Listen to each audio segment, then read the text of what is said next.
esta nueva clase de decodificación emocional dentro de la formación de decodificación e integración emocional. Bien, pues bienvenidas, bienvenidos. Y esta clase versa sobre la segunda clase sobre el transgeneracional. En la primera clase, que fue la anterior, hablamos de los vínculos, esas diferentes técnicas que nos vinculan con un antepasado, indistintamente de nuestro grado de compartir con él la vida, experiencias o no, fechas, nombres, profesión, similitudes, etc. Eso es una técnica para saber por dónde buscar esa conexión. Y también hablamos de afinidades. En la vida cotidiana, afinidad es cuando a mí me gusta el fútbol y a un amigo también le gusta el fútbol, tenemos algo afín. O a mí me gusta el mar, las actividades marítimas, y a mi hermano también le gusta. A eso le llamamos que tenemos una afinidad en común. A nivel transgeneracional hablamos de afinidades cuando hay algún drama, trauma o experiencia significativa que nos une con ese antepasado con el que estamos vinculados. Bien, y hoy vamos a darle una vuelta más de tuerca, un poquito más profundidad, y hablaremos de distintos síndromes que ordenan un poquitito toda esta información que tenemos o recibimos a nivel transgeneracional. Un síndrome es una definición de una característica que cuando se dan tales condiciones, entonces ocurre tal otra cosa. A nivel transgeneracional hablamos de síndromes como, vamos a poner esto un poquito que sea secuencial, ahí está.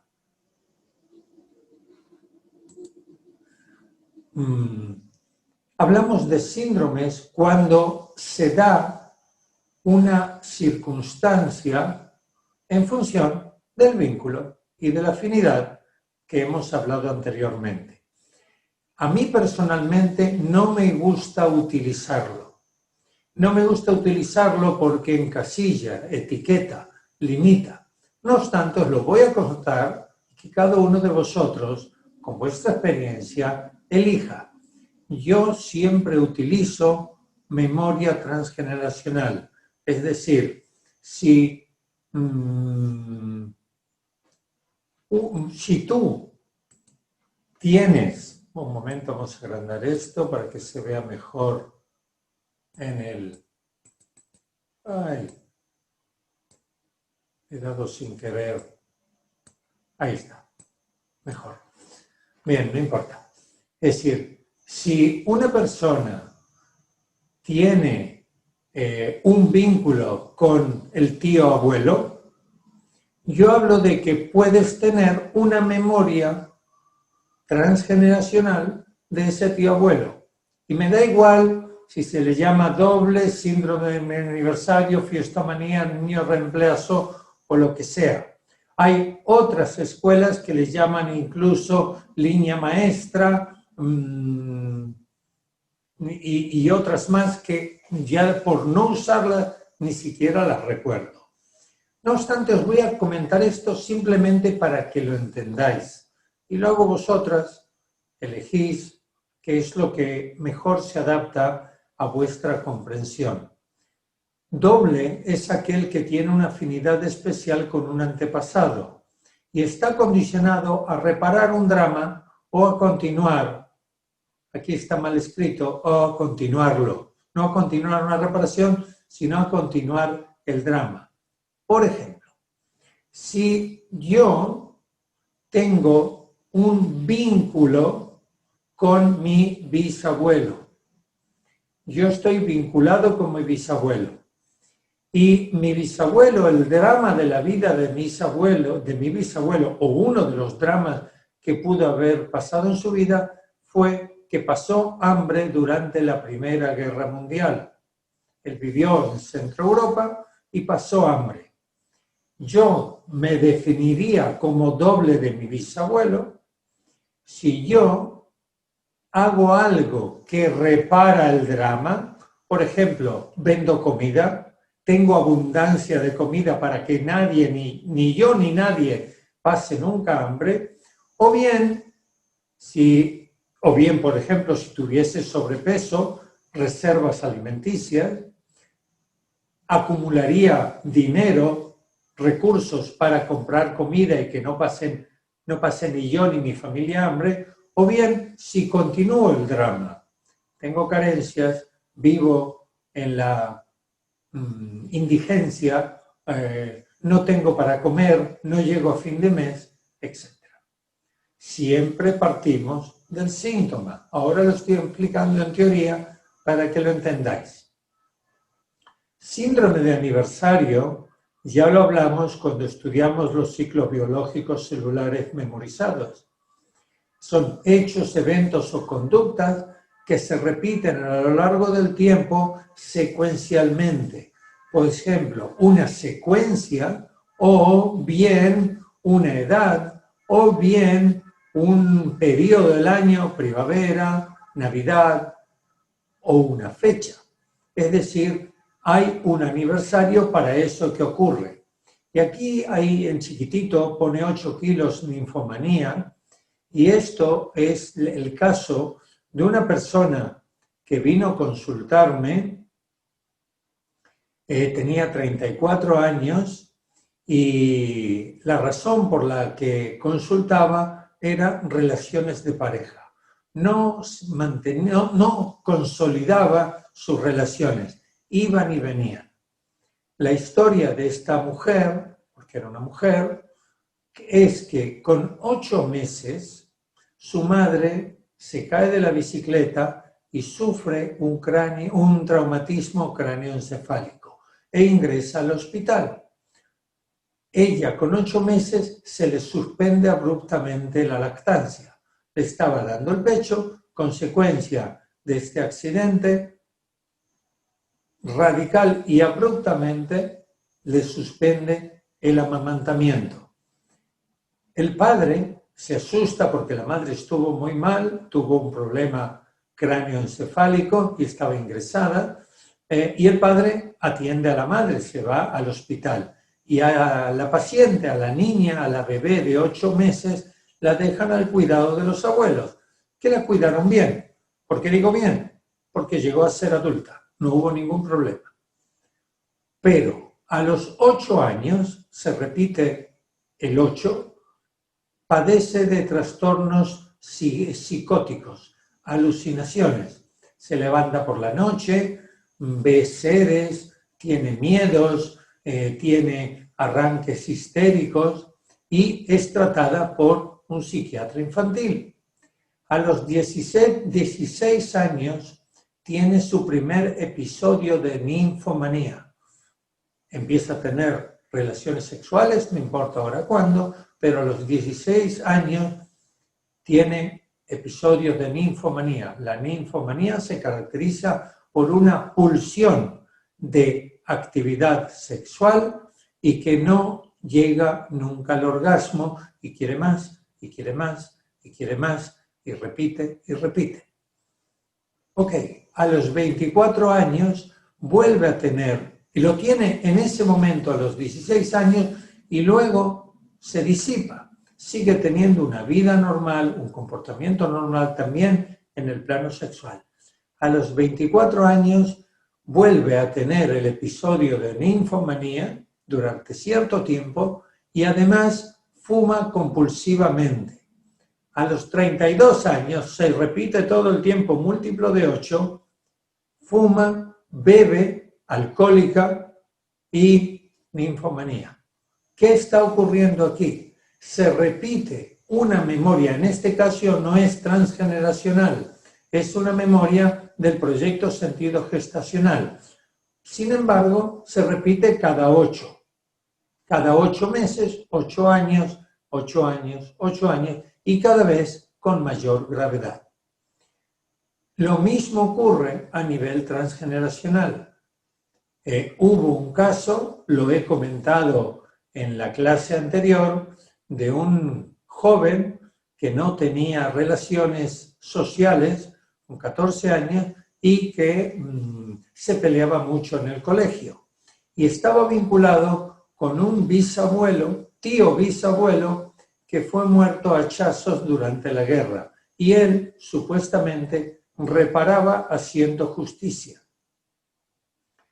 La cuestión transgeneracional, en este caso de aniversario, es que el momento en que fue asesinado el tío bisabuelo, no lo recuerdo ahora, pero creo que fue en la primavera, se repetía que en la primavera este joven estaba muy alterado, muy excitado y con niveles de ansiedad que tenía que ser medicado. Aquí era el síndrome de aniversario. La fiesta manía pone aquí incremento del deseo sexual tras la muerte de un familiar. Salvador Dalí, lo he comentado en la clase anterior, fue engendrado 10 días después de que su hermano Salvador muriese. Esto es un síndrome de ninfomanía. Es claramente un síndrome de ninfomanía. Y a mí me ocurrió que personalmente, que en una relación que he tenido, yo estaba compartiendo mi vida con una persona y murió su madre. Murió su madre de muerte de vejez, con una enfermedad, pero de vejez, y bien, pues fue el día del fallecimiento, estuvimos juntos y demás, y esa noche ella me pidió que vaya a dormir con ella, que no quería dormir sola. No era la primera vez que dormíamos juntos.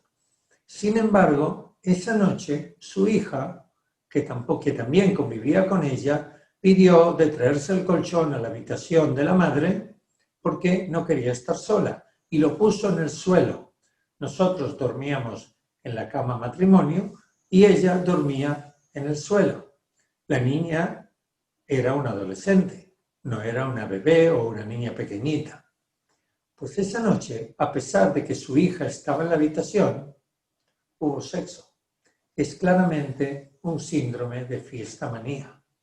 Alguien muere y se busca, hay la pulsión reparadora de generar otro bebé. No importa que nosotros no habíamos puesto medios anticonceptivos.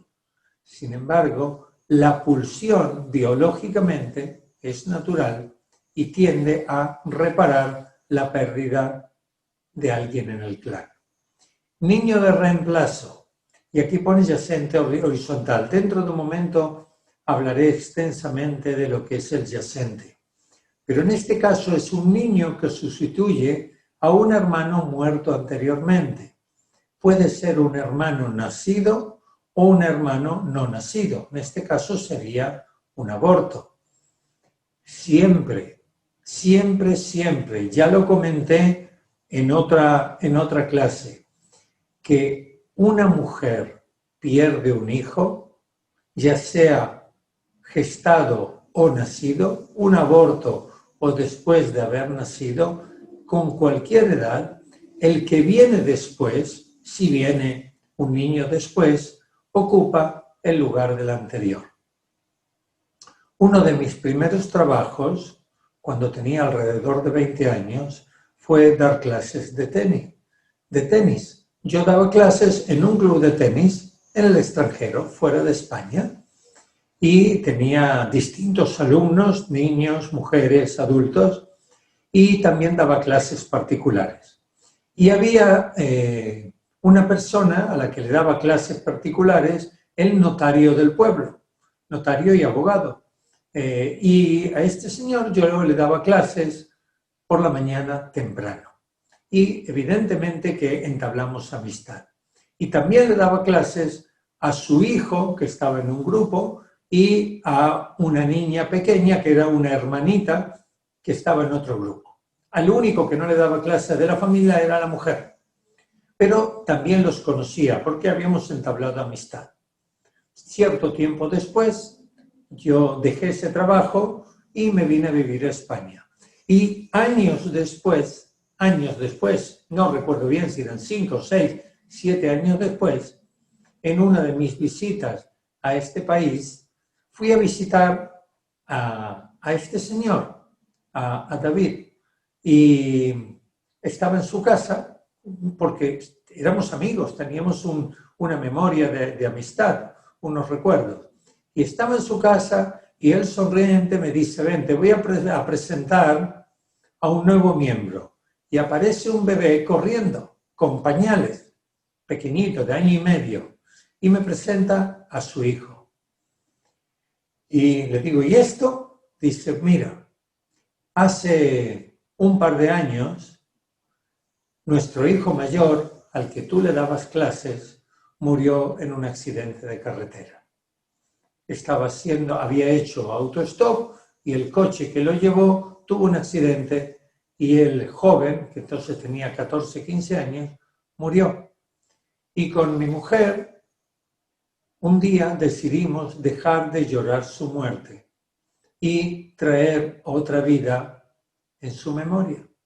Y nació esta criatura que tienes delante, que nos ha alegrado la vida y nos ayudó a salir del dolor en el que estábamos. Todo esto, muy bien. Y me dice, y mira qué casualidad, que él nació en la fecha que su hermano falleció. Entonces, yo no entendía todo esto de la psicogenealogía, de la transgeneracional. Pero me quedó grabada esa coincidencia, circunstancia. Hoy entiendo que no fue ninguna coincidencia. Ese bebé viene a reemplazar, y ellos lo dijeron literalmente, queremos salir del duelo, del dolor, de la pérdida de su hermano mayor. Viene a reemplazar al hermano mayor. Es un niño de reemplazo y le llamamos yacente horizontal. Y luego tenemos el síndrome del yacente, que en este caso sería un yacente vertical. Un yacente es un término acuñado o descubierto por Salomon Selam, que fue maestro mío de descodificación emocional. Él le llama psicosomática, clínica y humanista, distintos nombres para llamarle a lo mismo. Es un individuo que reemplaza a un familiar que ha muerto de forma injustificada e injustificable antes de haber sido concebido. Es decir, si yo soy yacente, yo ocupo el lugar o vengo a reemplazar el lugar de un familiar que murió antes de haberme concebido a mí. Y ese familiar murió antes de tiempo, no de viejo, no al final de su vida, sino que murió de una forma injustificada o injustificable. Si fue muy viejo ese familiar, si estaba en la vejez, pero fue asesinado, es una forma injustificable o injustificada. Es injustificada e injustificable por los que se quedan, no por el terapeuta, ni tampoco por el paciente, o por el cliente, sino por el clan. Claro, aquí habría que ir y preguntarle a la esposa, a los hijos, a los hermanos de aquel que murió antes de tiempo. Y eso muchas veces no es posible. Pues lo dejo ahí como una posibilidad. Y ahora hablaremos del síndrome del yacente ampliamente para que lo entendáis mejor y por qué lo manifiesto aquí y qué importancia tiene. El yacente viene de la palabra yacer, de estar acostado como un muerto que ha muerto, en este caso, una persona que su vida se interrumpió abruptamente y los que se quedaron estuvieron en un duelo bloqueado. Y esta memoria de un drama transgeneracional y de un duelo bloqueado es lo que se transmite de generación en generación. ¿Pero qué es el síndrome del yacente? Pues bien, para detectarlo se han elaborado una serie de síntomas. Un minuto, vamos a quitar aquí esto para que no moleste.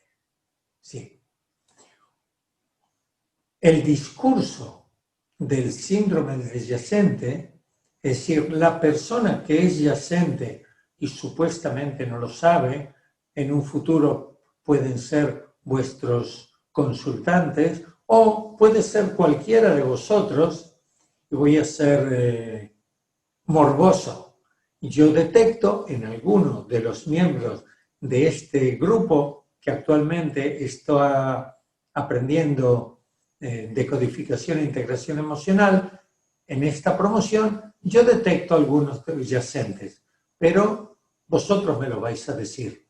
El discurso es un discurso negativo, catastrófico, tremendista.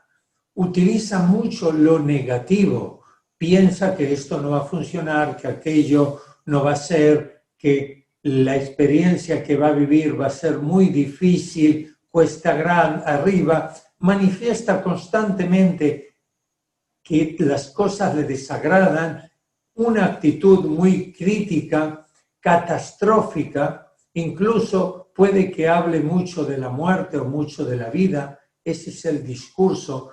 Tiene un discurso, una manera de hablar con un contenido de tristeza, de no acción, de no actuar, es decir, negativismo, es decir, una persona que no, esto no va a ser porque es muy difícil, porque tal cosa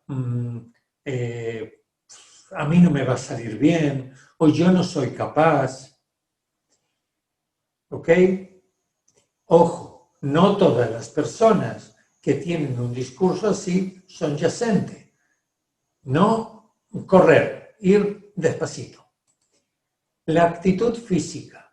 El yacente, por definición, es una persona que total o parcialmente no vive. Actúa en fidelidad con un muerto. Son personas quietas, sin energía, que se mueven muy lentamente, que les cuesta la misma vida actuar, levantarse, moverse, tener iniciativa, o por el contrario, están en el otro puesto y son hiperactivos. En el sueño suelen dormir boca arriba, a veces con la mano sobre el pecho, sobre el abdomen, sobre el regazo, y en otras ocasiones tienen una característica de rigidez. Están muy rígidos, muy quietos, muy duros, muy inflexibles. En este caso estoy hablando de la actitud física, pero también la actitud conductual suele ser de inflexibilidad, de las cosas son así y si no, no lo serán.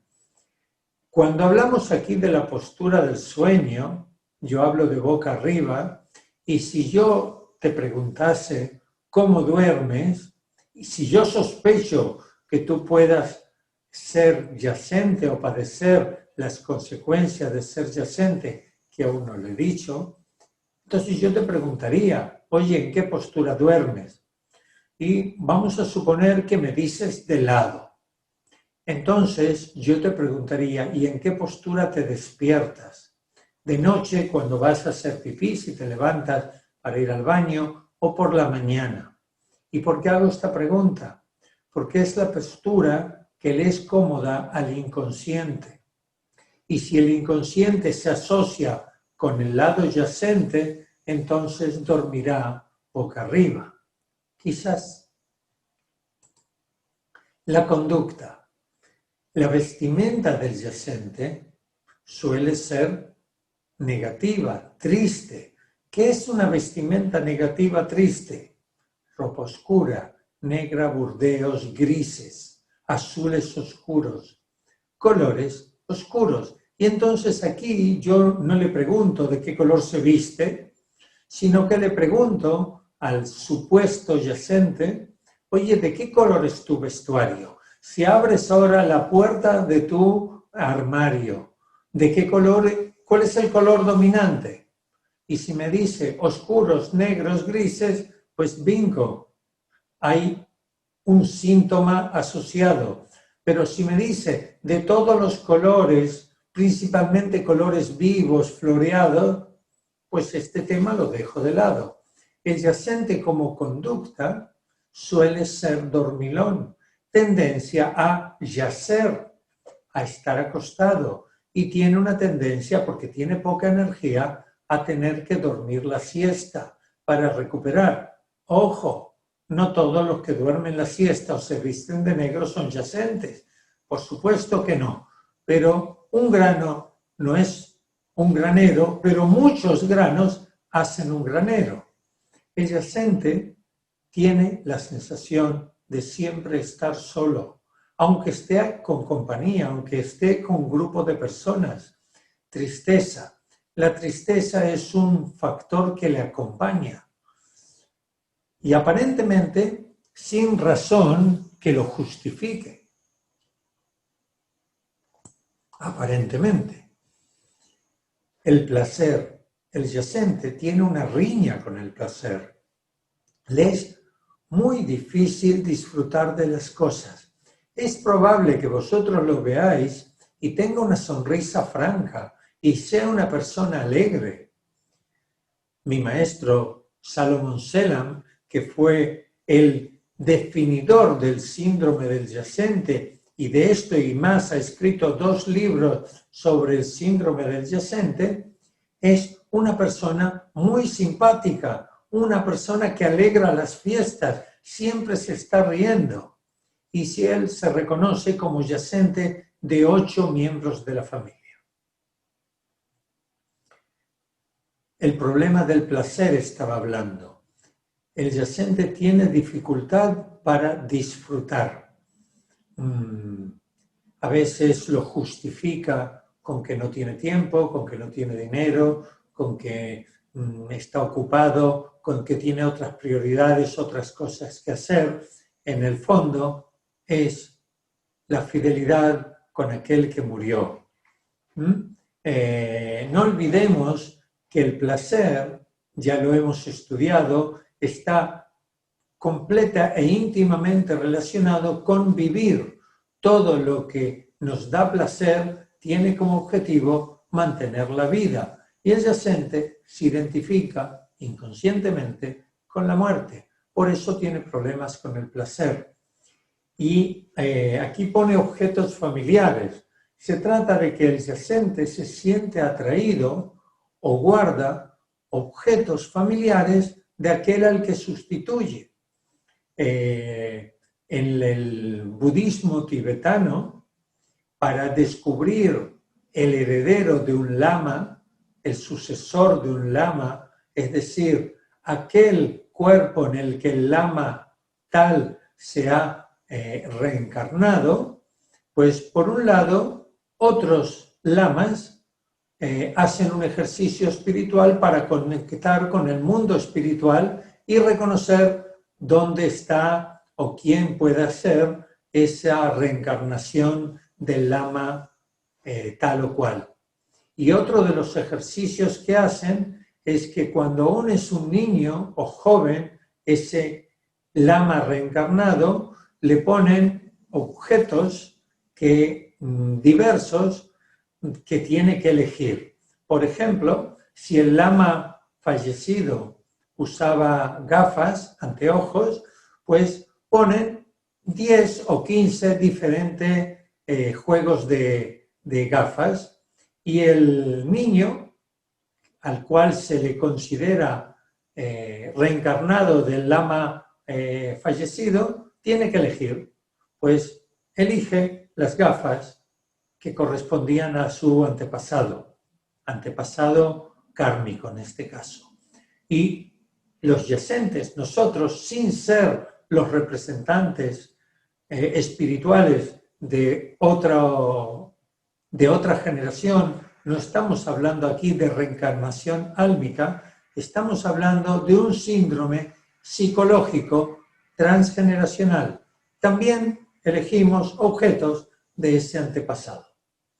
Música.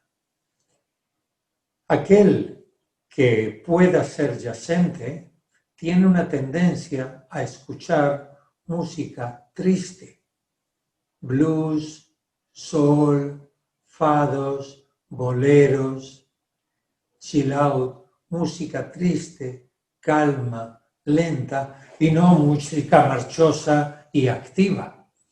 Y la música la suele escuchar a un volumen bajo, a un volumen tranquilo.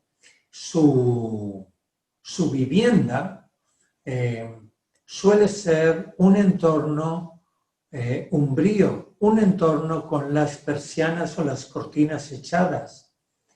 La consulta que yo utilizo es un apartamento que hemos alquilado con una compañera psicóloga y ella tiene en un lado su consulta y yo en otra habitación tengo la mía. Y hay una persona que viene a limpiar cada 2 semanas y limpia el entorno. Esta persona se encuentra en mi consulta y en la de mi compañera la persiana arriba de todo, porque a mí me gusta que sea un espacio muy luminoso. No tengo cortina, tengo un velo muy finito para difuminar la luz, pero no para oscurecer. Y lo mismo mi compañera.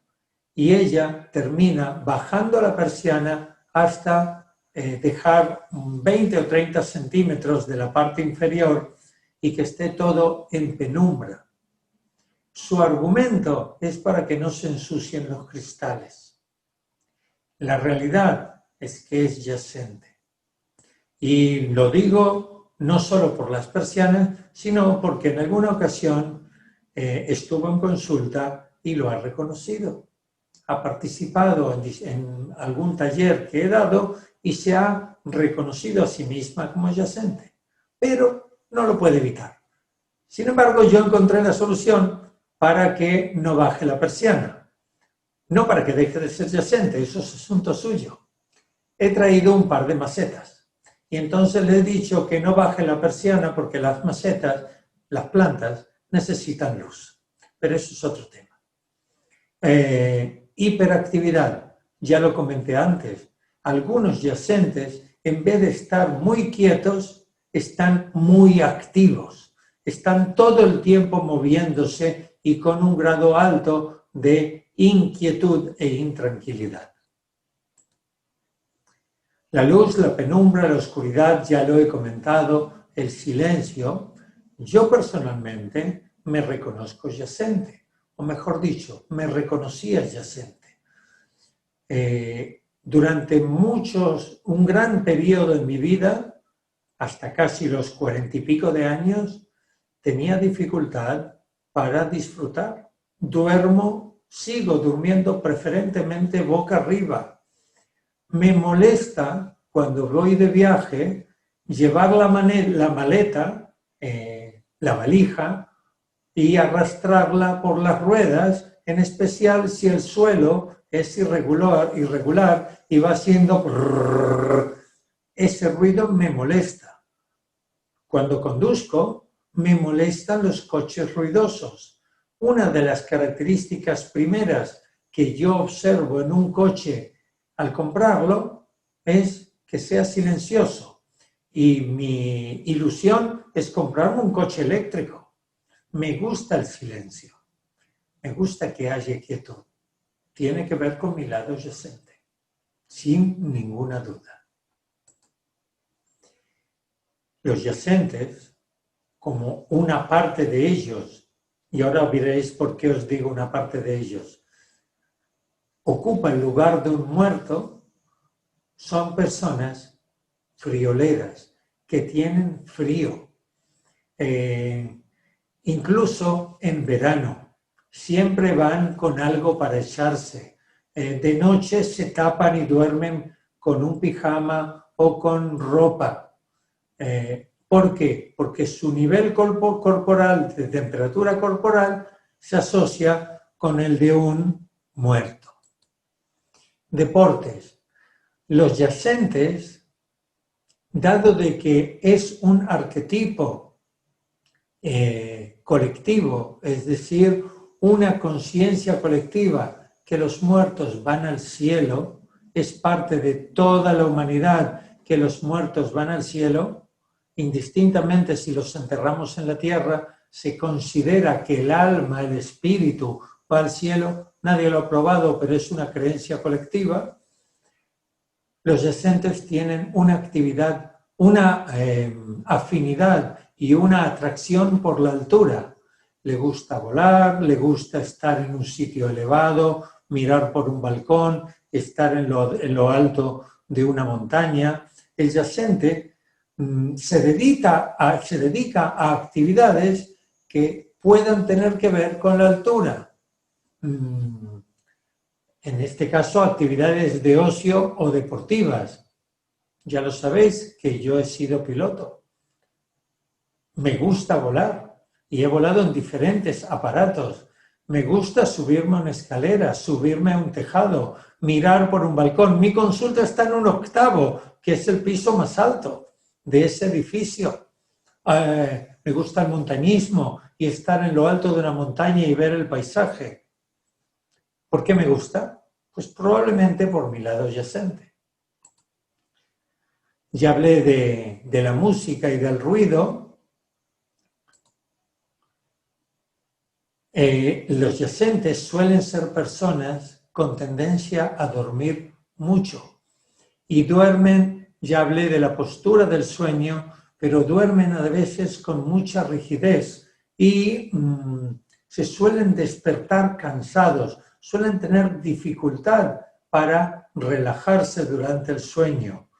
A veces incluso padecen de insomnio, ya sea dificultad para conciliar el sueño o para mantenerlo suficiente tiempo. Enfermedades. Pues no leáis, si es posible. Enfermedades son, las adyacentes son todo tipo de enfermedades que tienen que ver con el no movimiento, con no estar vivo, con estarse quieto, con la parálisis, la inmovilidad y el estar muerto. Enfermedades del sistema respiratorio, en especial de los pulmones. Ya lo vais a saber cuando empecemos a decodificar, pero todas las enfermedades de los pulmones son enfermedades que tienen conflictos asociados con la vida o con la muerte.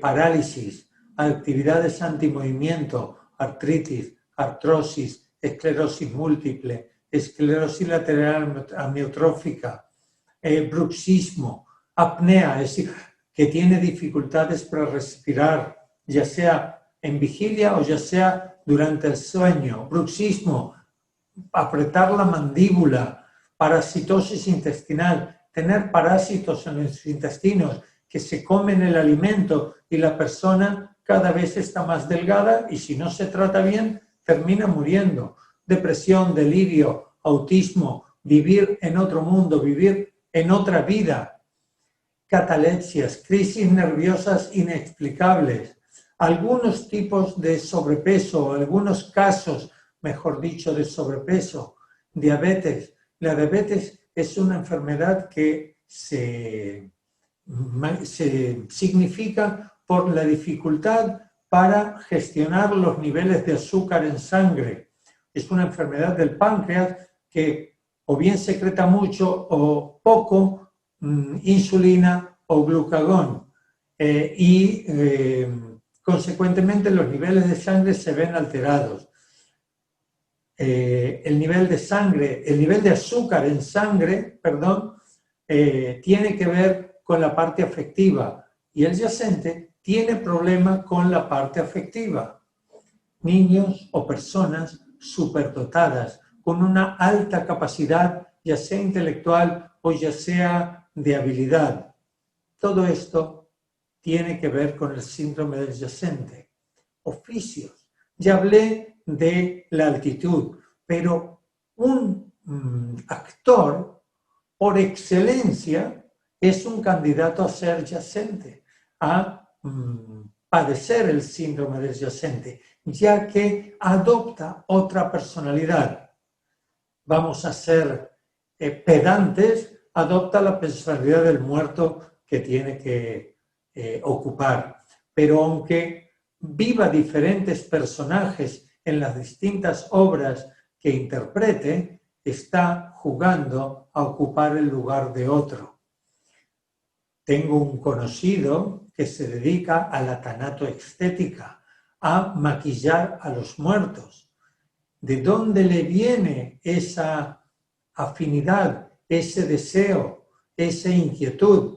Sí, por supuesto que se paga bien, pero a mí, aunque me paguen muchísimo dinero, no se me ocurre ir y atender y maquillar a muertos. No es ningún problema, simplemente no se me ocurre. Un médico, una persona estudia medicina, en principio porque le interesa el cuerpo humano, le interesa ayudar a las personas a vivir mejor, a sanar, y tiene algún tipo de vocación sanadora. Un médico que se haga forense o patólogo es lo mismo, simplemente uno es jurídico y el otro es investigador, aunque justifique un bienestar individual o social, porque claro, el patólogo descubre por qué se ha muerto tal persona y descubriendo por qué se ha muerto se puede encontrar la solución a un mal. No obstante, la práctica en sí de trabajar con muertos todos los días, toda la vida, indica un acercamiento con el mundo mortuorio. Actividades con rigor, rigidez, un soldado, un militar, un policía que está siempre casi en actitud de firmes, de rigidez, un juez que es muy exigente con la ley, muy riguroso, muy duro en este caso, un guardia de seguridad, incluso un anestesista, un médico que guía a otros al otro mundo. Porque no olvidemos que la persona cuando está anestesiado pierde totalmente la conciencia y el control de su cuerpo. Y está del otro lado, casi. Uno de los riesgos mayores del anestesista es administrar una dosis excesiva de narcótico. Yo no lo sabía, pero un amigo que tuve que era visitador médico de productos de quirófano me contó que los productos que se administran principalmente en el quirófano por el anestesista es un narcótico para que el individuo pierda el conocimiento, la conciencia, y un relajante muscular para que su cuerpo esté laxo y se pueda intervenir y no se resista. Y esto es real, no es un chiste. Y la historia con el laboratorio al que él representaba era de que a una persona homosexual lo estaban operando de hemorroides y el anestesista se equivocó y le administró una dosis baja de narcótico y una dosis suficiente de relajante muscular. La persona estaba laxa, no podía hablar, no podía moverse, pero estaba consciente y escuchaba todo lo que los médicos decían. Y luego, como le operaron de hemorroides y era homosexual, presentó una demanda contra los médicos y contra el hospital y contra el laboratorio por todo lo que habían dicho. Y no fueron a juicio, llegaron a un acuerdo. Es decir, volvemos ahora al tema oficios de yacente. Son oficios que tienen que ver con la muerte.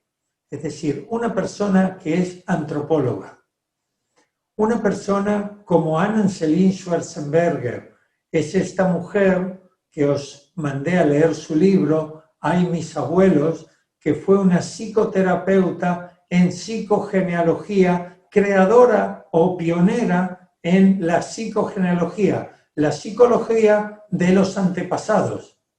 Pues probablemente ella portaba el síndrome del yacente.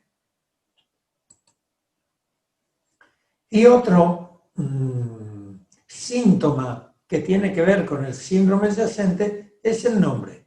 Salvador Dalí se llama Salvador en memoria de su hermano, Salvador. A mí me han puesto, yo me reconocí cuando estudié esto, me reconocí en muchos factores de los síntomas que tenéis delante. Pero no encontraba ni el nombre ni las fechas, que ahora explicaré sobre ella, que me vinculaban con el antepasado en mi árbol, con el cual podía ser yacente. Y mi historia personal es que yo me llamo Roberto Horacio, y mis apellidos, y no hay nadie en todo el clan, nadie que se llame Roberto Horacio. Y no hay nadie en todo el clan con el cual yo esté vinculado por fecha, nombre, ya lo digo, oficio y todos los demás, que haya muerto antes de tiempo. Y digo, vaya, ¿será que me falta información? No obstante, yo nací en Argentina a una familia judía. Y en Argentina, cuando yo nací, hoy no lo sé, había la tradición de los niños que nacían ponerle un nombre en yiddish. El yiddish es un dialecto que hablan y hablaban los judíos en Centro Europa.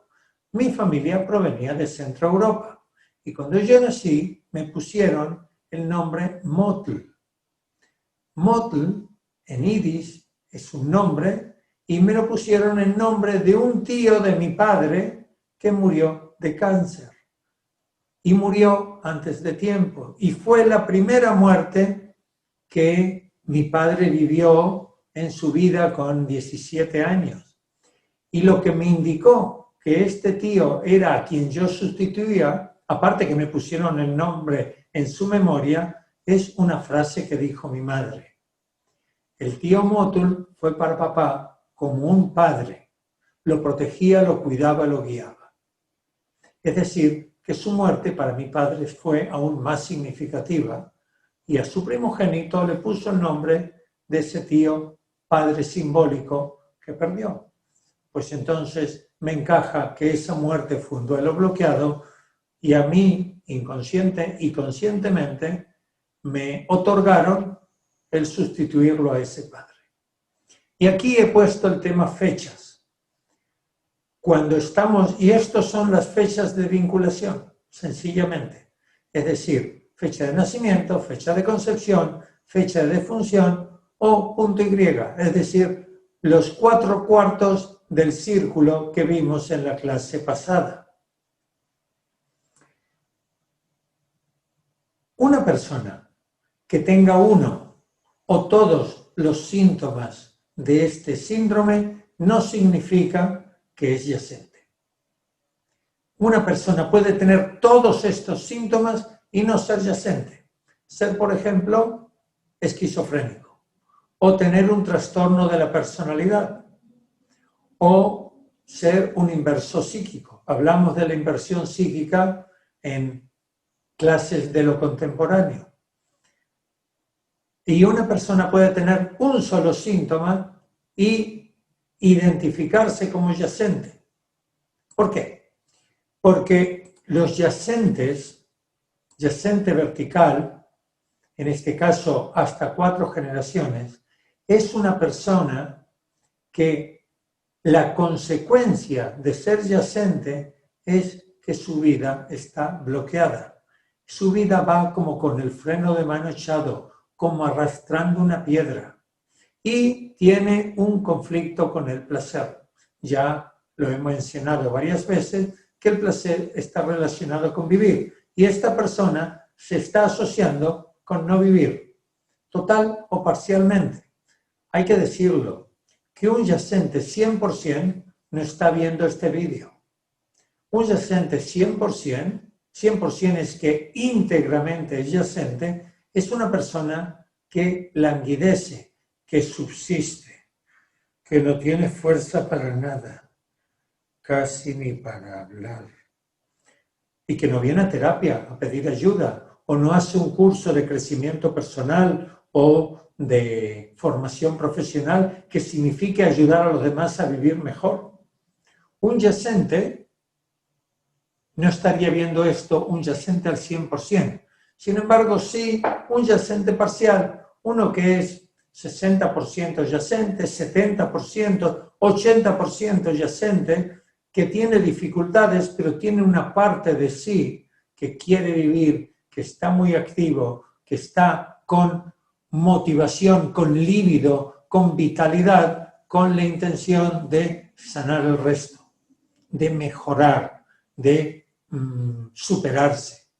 Y como veis, se puede ser yacente de un antepasado, y el yacente horizontal, ya lo comenté, es de un hermano que falleció antes de nosotros haber sido concebidos. Es decir, que el que ha fallecido tiene que haber fallecido al menos 10 meses antes de nuestra fecha de nacimiento. Y en el caso que sepamos que nuestra gestación fue de postérmino, pues calcular la fecha de concepción y tiene que haber muerto antes. ¿Ok? El yacente es una persona que tiene la vida bloqueada porque hubo un duelo bloqueado. Es decir, si yo soy yacente, como ya comenté, de el tío de mi padre, Motl, su mujer, sus hijos, en este caso su sobrino, mi padre, no superó ese duelo. Dentro de un momento hablaremos de lo que es el duelo, pero hubo un duelo bloqueado y ese duelo bloqueado se perpetúa, en este caso es tío, sobrino, 2 generaciones debajo. Es decir, este era el tío de mi padre, que el tío es una generación, es un hermano es decir, en este caso era el marido de una hermana de su padre, de mi abuelo. Una generación. Está mi padre y luego vengo yo. Si mi hijo fuese yacente del mismo tío Motl, sería la 3ª generación. El tío Motl es este no es ninguna generación. Esta es 1, 2 y 3. Y es hasta 4 generaciones. También puede ser yacente de un aborto, ya lo comenté. Y hay también lo que se llama yacente de repuesto. El doctor Salomon Selam le llamaba rueda de repuesto. Es decir, el hijo número 1 de una familia muere, ya sea en un aborto o después de haber nacido. El hijo número 2 es yacente horizontal. Y el hijo número 3 es también yacente de repuesto si el número 2 muere. Y ambos padecen los signos clínicos del síndrome yacente. Los signos clínicos son vida bloqueada, riña con el placer, conflicto con el placer. Y a veces ocurre que hay alguien que tiene todas las papeletas para ser yacente, es decir, tiene la vinculación con el muerto, tiene las apariencias del muerto, su vida está en consonancia con el antepasado muerto, pero no se identifica con ninguno de los síntomas anteriores, o a lo mejor tiene los síntomas anteriores, pero no tiene los signos clínicos. Es decir, hago un paréntesis. Síntoma es lo que se puede evidenciar por el consultante o el paciente. Y signos es algo que se puede evidenciar por el terapeuta como característica. En medicina, un síntoma es me duele la cabeza, y un signo es tengo fiebre, que se puede medir. ¿Ok? Bien, pues en el tema adyacente, los síntomas son todo lo anterior, el discurso, la postura, la música, la actitud, los oficios, etc. Y un signo sería vida bloqueada, es decir, riña con el placer. Y en este caso, esa persona que tiene síntomas, pero no tiene signos, tiene como misión traer a un yacente. ¿Quién sería el yacente? Su pareja o sus hijos. Y a veces, como ya comenté antes, puede haber un falso yacente. Una persona que tiene todos los síntomas que antes hablamos, pero que no es yacente. Puede ser por un trastorno psicológico psiquiátrico, como ya comenté, o gemelo perdido. El síndrome de gemelo perdido, creo que lo comenté en el proyecto Sentido Gestacional, y lo voy a recordar, y se trata de ese nacimiento, de esa concepción que fue gemelar o, se me fue la palabra de la boca, pueden haber gemelos y pueden haber mellizos, pueden ser gemelos o mellizos de un mismo tejido embrionario en una o en dos bolsas uterinas, pero que uno de ellos murió y lo perdió al principio del embarazo la gestante. Y entonces la persona está continuamente buscando a su gemelo perdido, a ese hermano con el cual comenzó a compartir la vida y que falleció. No obstante, eso no es ser yacente. Eso es tener la sensación de que le falta algo, tener la vida bloqueada, pero se trata diferente, se aborda terapéuticamente de otra manera. Bien.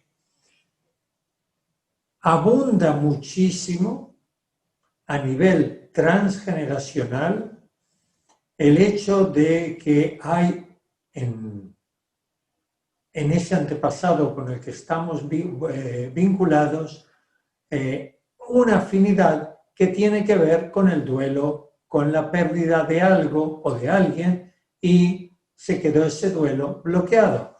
El síndrome del yacente tiene que ver con un duelo bloqueado. Literalmente tiene que ver con un duelo bloqueado. No obstante, un duelo no es solamente cuando no aparece. El duelo es un proceso psicológico en la persona que pierde, que puede perder a un ser querido porque ha muerto, puede perder a un ser querido porque ha emigrado, puede perder a un ser querido porque se han divorciado, puede perder a un ser querido por cualquier razón de separación, o también puede perder a algo querido, aunque no sea una persona que haya muerto, se haya ido o se haya separado. Puede ser haber perdido un negocio, haber perdido una mascota, porque se perdió, porque la robaron, porque murió. Una pérdida puede iniciar un proceso de duelo. Y se ha evidenciado que el proceso de duelo tiene unas fases establecidas y que se repiten. Se le podría llamar el síndrome del duelo, pero le llaman el duelo, no sé por qué. Se repiten siempre las mismas fases. Uno de los mayores estudiosos y precursores del tema del duelo fue Elisabeth Kubler-Ross. Elisabeth Kubler-Ross fue una psiquiatra suiza que vivió y hizo toda su carrera en Estados Unidos y que su trabajo fue acompañar a las personas en los últimos días al momento de morir. Ha escrito un libro famoso, se llama La muerte y los moribundos, donde habla muy profundamente y muy interesante sobre todo este proceso de morir. Y hay otro libro que a mí me encantó, que fue el último libro, que lo escribió en la cama, ya postrada y antes de morir, y que es un libro autobiográfico sobre su vida, que no recuerdo el nombre, pero que si ponéis en Google Elizabeth Kubler-Ross bibliografía, saldrán todos y reconoceréis cuál es el último publicado. Y ella evidenció 5 fases. A mí me enseñó el tema este del duelo, como ya he comentado, el doctor Salomon Selam, y él las amplió a 9 fases, y son las que os voy a enseñar a vosotros, simplemente porque es más fácil abordarlo a nivel terapéutico. Ahora voy a hablar del duelo a nivel teórico. Simplemente os voy a explicar las 9 fases del duelo. Más adelante, cuando entremos en la fase del abordaje terapéutico, explicaré cómo se hace terapia en una situación de duelo, cómo habréis de hacer autoterapia si vosotros estáis con algún tipo de duelo bloqueado. Un duelo se entiende como bloqueado cuando pasaron aproximadamente más de 18 meses desde la pérdida y la persona aún no ha llegado a la última fase que ahora os voy a explicar, si su vida no se ha recompuesto. Mantener un sentimiento de tristeza porque alguien ha muerto hace 15 o 10 o un montón de años, no significa estar en un duelo bloqueado. Tener melancolía de la persona porque ha pasado mucho tiempo no significa estar en un duelo bloqueado. Voy a terminar las fases del duelo y luego vais a entender mejor cuando hay un duelo bloqueado, y a efectos terapéuticos es importante reconocer en qué fase está la persona bloqueada. Bien, cuando perdemos a alguien, lo primero que acontece, que aparece, es la negación. No nos podemos creer que fulanito haya muerto. Si ayer estaba lo más de bien, si ayer no tenía nada, ¿cómo es que no puede ser? Y no nos los creemos. Y tenemos sueños de que entra por la puerta, estamos sentados, llaman a la puerta y a ver si es esta persona que ha fallecido. Voy a hablar del fallecimiento porque es lo más habitual, pero es también en relación con todos los otros supuestos de una pérdida que antes he comentado. Entonces, la negación es la primera fase en donde no aceptamos que la muerte ha visitado a este ser querido, sea familiar, amigo o la relación que hayamos tenido con él. Y es principalmente esto, la no aceptación de la muerte. Hay diferentes razones por las cuales no tenemos aceptación por la muerte. La primera es nuestro propio miedo a morir. La primera y más profunda. Tenemos un programa mental de supervivencia, como ya todos sabéis, y de manera instintiva la muerte nos genera rechazo, negación, apartarnos. Y la emoción no me deja ir para atrás. La emoción que viene, esta la que estaba buscando, la emoción que viene por añadidura con la negación o con la no aceptación es la tristeza. Yo estoy poniendo aquí una serie de fases que no llevan este orden. Simplemente hay que ponerlo de alguna manera y explicarlo de una manera. Los podría poner todos rebujados, pero creo que así se entiende mejor. La negación tiene que ver con la no aceptación de la muerte. La negación tiene que ver con el rechazo a la pérdida. Y el rechazo a la pérdida puede tener que ver con un apego, con esa costumbre o característica que podemos tener de quedarnos con tal persona, mi hijo, mi mujer, mi amigo, mi perro. No son míos, pero lo hacemos propiedad. Y eso lleva a la no aceptación de la pérdida, ya sea que se hayan ido o que hayan fallecido. El regateo. El regateo es una característica que viene a disminuir el sufrimiento o a pretender disminuir. ¿Por qué él que era tan joven? ¿Por qué él y no otro que se lo merecía más? ¿Por qué él justo ahora que tenía una familia y que era tan feliz? ¿Por qué? ¿Por qué? ¿Por qué?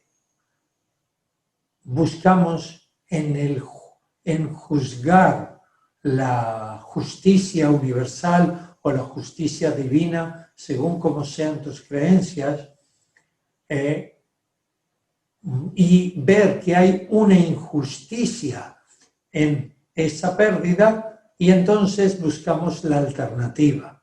La alternativa porque él y no yo, por ejemplo. Y ese regateo tiene como objetivo disminuir ese sufrimiento, que por supuesto el sufrimiento puede y tiene que ver con la tristeza. Ya me habéis oído varias veces a lo largo de esta formación, tanto en decodificación emocional como en integración emocional, que la tristeza tiene que ver con la no aceptación. Estamos hablando de la tristeza coyuntural, que viene por una coyuntura, por una situación o experiencia, en este caso, la pérdida de algo o alguien. Es la no aceptación de esa pérdida. Y esa tristeza tiene como función, y cuando leáis el libro El laberinto emocional de José Antonio Marina, que os envié, vais a entender que cada emoción tiene una función y la tristeza tiene como función apartarnos del factor que no aceptamos, apartarnos de la muerte. La tristeza, voy a ser muy duro con lo que voy a decir ahora y no tomárselo como nada personal, aquellos que pueden estar en un proceso del duelo, la tristeza no es por apartar porque hemos perdido a alguien. La tristeza es por apartar la muerte de nuestra cercanía. Es una reacción egoísta. Es una emoción que proviene del miedo a nuestra vida, a perder nuestra vida, a morirnos nosotros también. Y en un segundo lugar, puede ser, igual que comenté al principio, por apego, por no tener. Y junto con la negación y el regateo, aparece la cólera o la ira o el enfado. Son distintas maneras de llamarle a la misma emoción. La cólera, la ira, el enfado tienen como función la agresión, la destrucción, la violencia. Siempre que estamos con cólera, tenemos la capacidad de agredir, aumenta nuestro grado de agresividad para destruir aquello que puede ser perjudicial, en este caso, la muerte, la pérdida del ser querido. Luego, estos 4 primeros puntos suelen venir casi juntos y mezclados, y en cierto momento empezamos a buscar una explicación. El ser humano tiene como herramienta para enfrentarse a la naturaleza, a la adversidad, al entorno, como herramienta su inteligencia, su córtex. Los lóbulos prefrontal derecho e izquierdo y la inteligencia, el razonamiento. El león tiene su poderío físico, la jirafa la altura de su cuerpo, y así cada animal tiene una herramienta que le sirve para sobrevivir. Y nosotros tenemos la inteligencia. Y cuando estamos en una situación de estrés y las 4 primeras fases del duelo, negación, regateo, cólera y tristeza, son una situación de estrés, buscamos resolverlo con la explicación. Con una explicación que justifique la pérdida. A veces necesitamos una explicación de cómo murió, a veces buscamos una explicación de por qué murió, a veces buscamos una explicación que nos dé una calma espiritual de esa muerte, cómo y por qué y cuándo aconteció. Una explicación. Es el principio de la comprensión, y la comprensión es diferente que explicarlo. Es decir, que nosotros tengamos una explicación por qué hayamos perdido a una pareja, por ejemplo, entendemos que ya no nos ama más y se enamoró de otro, o que ha vivido una aventura que le emocionó muchísimo y está dispuesta a sacrificar nuestra relación. Lo entendemos, pero no lo comprendemos. ¿Cuándo lo comprendemos? Cuando lo aceptamos. Bueno, gracias por el tiempo que hemos compartido la vida juntos. Te has ido con otro. Que seas feliz. Y no hay ningún residuo de dolor, rencor, sufrimiento, cólera, tristeza o lo que sea. Simplemente hay aceptación. La aceptación está unida a la comprensión. Y eso hace que integremos, ya sabéis lo que es la integración emocional, todas las emociones anteriores y deje de haber sufrimiento o disminuya significativamente el sufrimiento por la pérdida. Y entonces empezamos a aceptar, a perdonar, a liberarnos de ese apego, de esa dependencia o de esa necesidad de tener y estar cerca de ese ser que ya ahora no está.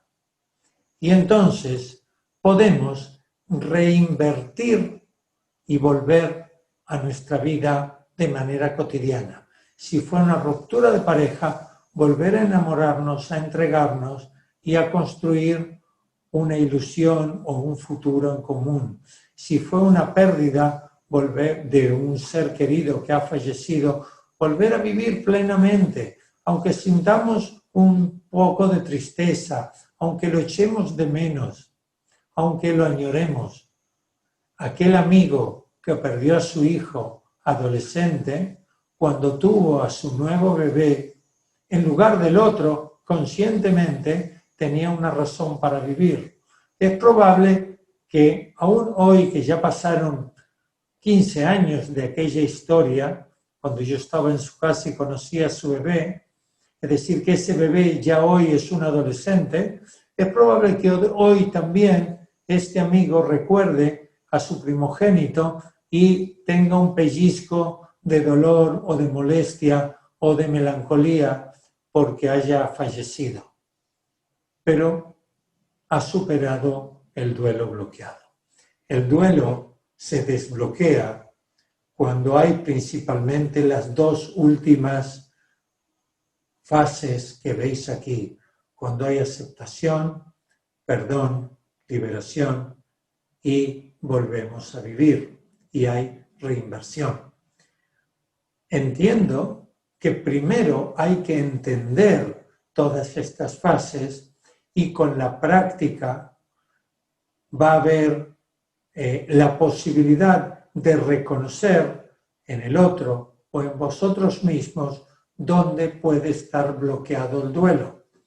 Una forma de empezar a integrar todo esto es estudiarse las 9 fases de memoria y entenderlas de memoria.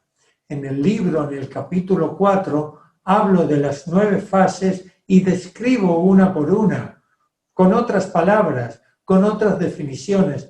Al escribir uno tiene más tiempo y piensa exactamente las palabras. Aquí estoy siendo más espontáneo. Y ambas formas pueden complementarse y servir como una manera de integrar y entender las 9 fases del duelo. Pues muchas gracias y nos vemos en la próxima clase. Adiós.